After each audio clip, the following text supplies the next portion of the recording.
Hello friend, સ્વાગત છે તમારું મારા કિચનમાં. તો આજે તો તમને મારા પાપુ શીખવાડશે કડવા લાડવા બનાવતા. તમે આ લાડવો સવારમાં એક વખત ખાઓ ને તો બપોર સુધી ભૂખ ના લાગે. ઈ મારી ગેરંટી છે, કારણ કે હું ખાઉં હું બહુ મસ્ત લાગે છે હો. કડવા લાડવા બનાવવા માટે અમે અહીંયા લઈ લીધી છે 100 ગ્રામ હૂંઠ, 150 ગ્રામ ચેંબળ, 100 ગ્રામ કાટલું પાવડર અને 100 ગ્રામ મેથી.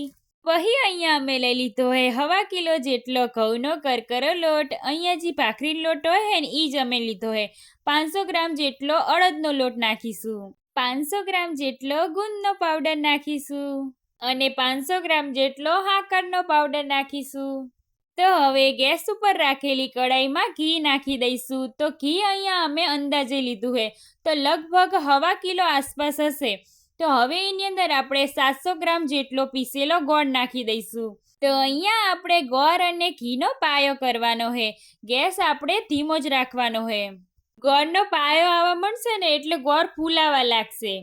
હવે એમાં આપણે દ્રાક્ષ નાખી દઈશું. દ્રાક્ષ છે ને થોડીક જ વારમાં મસ્ત મજાની ફૂલી જશે.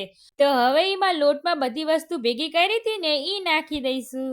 તો હવે ઘી અને ગોળ હારી રીતે બધી વસ્તુને મિક્સ કરી લઈશું. કાજુ અને બદામનો પાવડર નાખી દઈશું. 500 ગ્રામ જેટલું ટોપરાનું સીણ નાખી દઈશું.